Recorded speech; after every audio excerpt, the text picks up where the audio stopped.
Abbi Jacobson, Ilana Glazer, you write, produce, and star in Comedy Central's Broad City, which aired its second season earlier this year.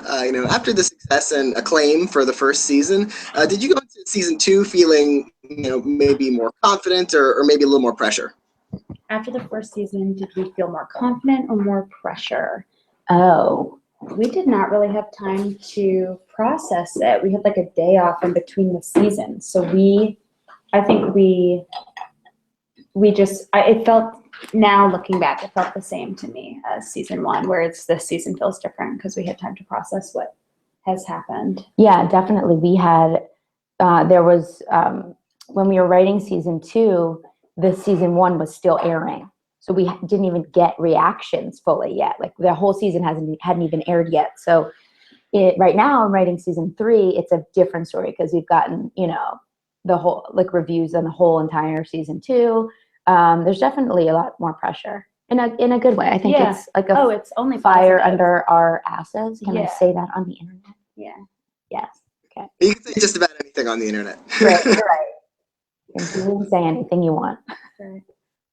Your characters are partly inspired by yourselves and your relationship. Were there any particular events or storylines in season two that came from personal experience?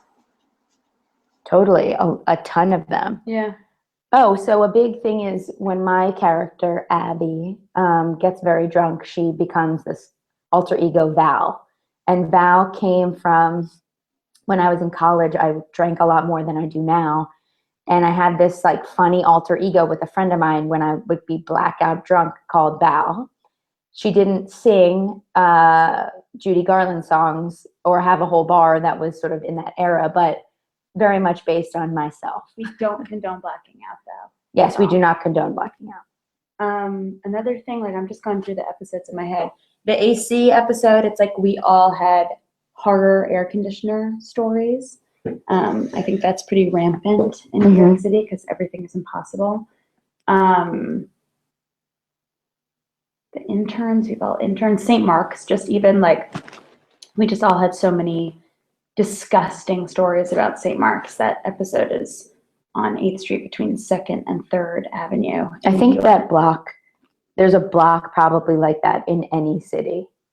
Like just a gross. That's sort of a little bit lost in time, but that's been like changed. It's trying to change into the future, but it's like that's sort of blocked. Yeah. That's so true. Like Haight-Ashbury is very much like a in St. Mark. Yeah. That's funny. Yeah. Different periods where it's locked, but yeah. Right. The ankle thing in The Matrix, Abby. I sprain my ankle frequently. Rolls. Yeah. Yeah. You name it, we can probably find a source. I think he's wondering about pegging. That's what I was thinking about. But we're all just aspirational. We all aspire to peg at this point. The show did go to some pretty surreal places in the second season, particularly for you, Abby. In addition to getting drunk and turning into that alter ego, you also had that episode where she got high on painkillers after getting her wisdom teeth taken out. Tell me about taking the show to those weirder, otherworldly kind of places. I think that's what's so fun about it for us. We're getting to tell what I think is a pretty grounded friendship dynamic, and then we get to like heighten it and amplify it and go into these fantasy sequences every once in a while when something just really also, like, even wisdom teeth. I was just thinking about like our absurdity coming from mundane shit. Like even wisdom teeth, we go to fucking Whole Foods. Like we love the contrast of mundane and absurd. Right, like we could have gone into outer space, but we went into Whole Foods. Go on, it's Whole Foods. But that, when I was in my early 20s in New York, I just really wish I could just shop at Whole Foods all the time. That is like, I still wish I probably could shop there now, but I don't get to go actually. But it's just so nice. So taking that mundane thing and that like desire to have nice things while so fucked up on painkillers is just so fun to us.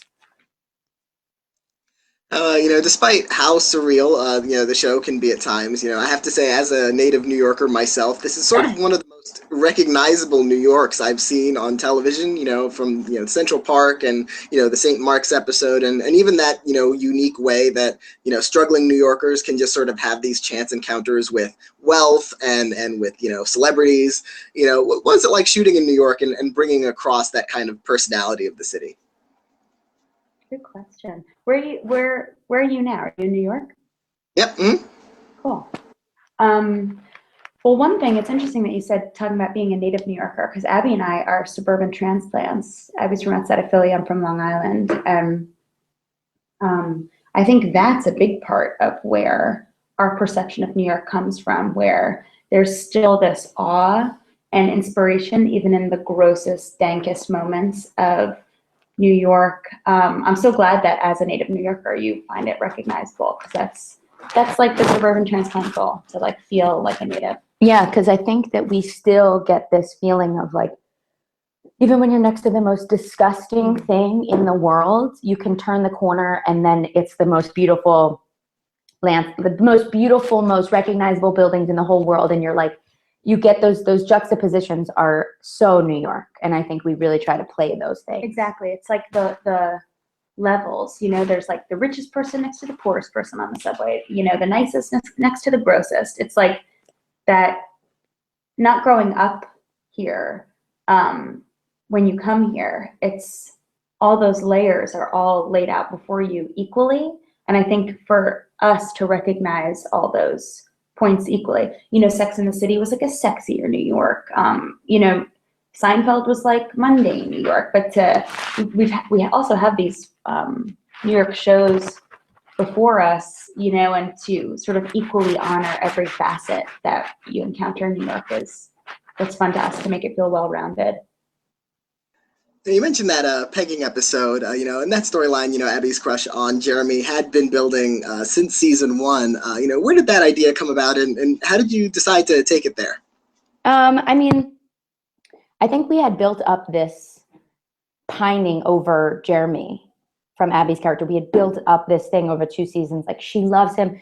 How does he feel? And so in Wisdom Teeth, when he says yes to going out with her, it was like such a big deal. And then when we get to this episode, we knew we had to do something big with them.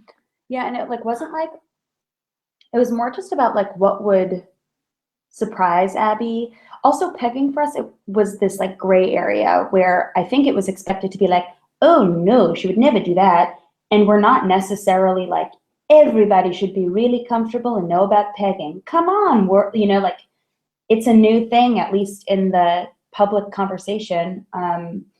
So it was just this grounds for gray area for them to argue over, where you couldn't tell who was really right in the end. Some people like in reviews were like, Jeremy turned out to be an asshole. And I'm like, it was annoying the way he was. She was challenging like who he was, kind of. But they also, she could have told him, right. that. So it just, I think we really like in the room when there's not some right answer or wrong answer, more like real life, when it's like, what just happened there? We liked, I don't know, that's kind of how it came about. It wasn't, we just like, knew of like a friend who's done it, but like it's not like an old family tradition that we like drew upon or something. Just kind of let that conversation be realistically gray area. Now in season 2, we got to know some of the supporting characters a little better. Trey's secret past as a porn star. Jaime getting his citizenship. What kind of discussions went into exploring some of those characters more this season? We felt that, like, in the first season was like planting seeds for this world. And going into the second season, we felt like there were roots being, crawling down into the ground with these characters. It was really nice to root them in reality and get their, the citizenship. It's like, okay, this is a fun place for the ensemble to play, but it builds a whole thing out for Jaime. Just saying citizenship, it's like, oh God, that's a whole thing somebody has to study for and apply for and take the test and all. We really liked these small specifics that really let you build out a whole world in your mind. So, season 1 was also notable for, season 2, I should say, was notable for some of its guest stars and cameos, like, Susie Essman and Bob Balaban as Ilana's parents, and, people like Kelly Ripa and Patricia Clarkson. What was the casting process, for, season 2? It varied a lot in terms of, well, someone like Susie was someone we were thinking of to play Ilana's mom for a while, because obviously you watch it and you see why.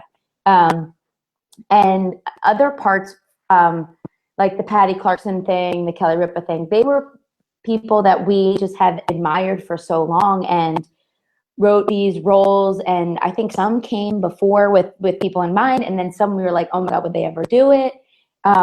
And I think season 2 definitely was a little easier than season 1 in terms of getting people. Like, people had heard of the show a little bit more and were more open to having fun, because, doing our show was a leap for a lot of those actresses. Yeah, and like, just speaking to Abby saying about like the writing versus casting, like Patty, for example, we wrote this scene, and then once we thought of her and pictured her in the role, the scene became so much better. The writing we changed so much better, and it like deepened. And same with Kelly too. When we like started writing, thinking about it as Kelly, and tailoring this episode to discovering Kelly Ripa and how exciting that is for a normal person in New York, it breathes so much more life into the writing before a person is cast, if you think of them. Yeah. Well, I want to thank you very much for talking with me today, and congratulations on the show, the first 2 seasons, and best of luck going into season 3. Thanks you so much, Daniel. Have a good one. Have a great day. Bye.